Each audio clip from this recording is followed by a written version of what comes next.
5 আগস্টের অর্জন কোনো ব্যক্তি বা একক রাজনৈতিক দলের নয় বলে মন্তব্য করেছেন প্রধানমন্ত্রী তারেক রহমান। তিনি বলেন, জুলাইয়ের আত্মত্যাগকারীদের সর্বোচ্চ মূল্যায়ন করা হবে, তবে কাউকে বঞ্চিত করে নয়।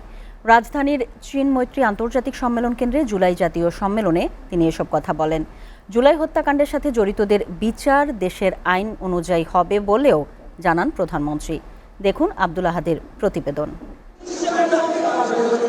জুলাই 24 শহীদ পরিবার সোসাইটি এবং আমরা জুলাই যোদ্ধা কেন্দ্রীয় নির্বাহী কমিটির যৌথ আয়োজনে বাংলাদেশ চীন মৈত্রী সম্মেলন কেন্দ্রে এই জুলাই জাতীয় সম্মেলন মিলিত হয়েছেন শহীদ পরিবারের সদস্য, জুলাই যোদ্ধা এবং সরকার প্রধান।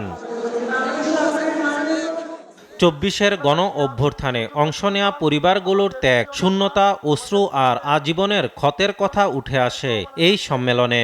যারা হাত পা হারাইছি তাদের এখনো আমাদের সরকারের পক্ষ থেকে তাদের হাত পায়ের কোনো ব্যবস্থা করে দেওয়া হয় নাই, তারা চলতে ফিরতে পারে না। আমার ভাই সহ যাদেরকে হত্যা করেছে, আমি এই মঞ্চে দাঁড়িয়ে মাননীয় প্রধানমন্ত্রী তারেক রহমান স্যারের কাছে আমি এই হত্যার বিচার চাই। যেখানে আমাদের যাত্রাবাড়ি শহীদের পিলারগুলো আছে, সেই পিলারগুলো যাতে তুলে যাত্রাবাড়ির চত্বরটা যাতে সব গোল করে একটা নজিরবিহীন ঘটনা সারা বিশ্বে যাতে দেখতে পারে সেই যাত্রাবাড়িতে কি ঘটনা ঘটেছিল। প্রধানমন্ত্রী তারেক রহমান জানান, আইন অনুযায়ী জুলাই হত্যাকাণ্ডের সাথে জড়িতদের বিচার করা হবে, কিন্তু বিচারের নামে যেন কারো প্রতি অবিচার না হয় সেদিকে সতর্ক থাকতে হবে।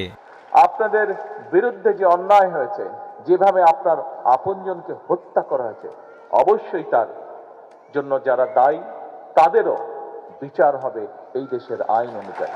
বাংলাদেশের লক্ষ কোটি মানুষের প্রতি স্বৈরাচার যেমন অবিচার করেছিল, আমরা বিচারের নামে কারো প্রতি যেন অবিচার না হয় সে বিষয়টিতেও আমাদের সচেতন থাকতে হবে। আইনে যে সকল নিয়ম করা হচ্ছে সবগুলো বজায় রেখে দরকার হলে আমরা একটু সময় নেব, কিন্তু যে অন্যায়কারী, যে হত্যাকারী, তার যাতে সঠিক বিচার হয়। সকলের অংশগ্রহণে গণ অভ্যুত্থান বলেও জানান সরকার প্রধান। 30,000-এরও বেশি মানুষ বিভিন্নভাবে সেদিন ক্ষতিগ্রস্ত হয়েছেন শারীরিকভাবে।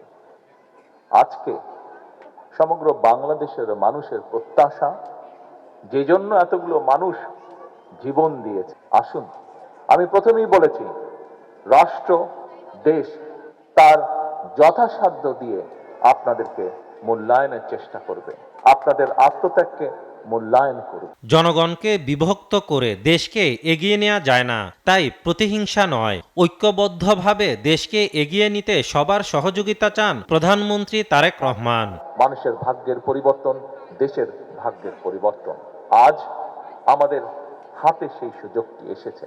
আমরা চাই না জাতিকে দ্বিধা বিভক্ত করে সামনে এগিয়ে যেতে, কারণ জাতিকে বিভক্ত করে দেশকে কখনো সামনে নেওয়া যায় না। আব্দুল আহাদ, এসটিভি, ঢাকা।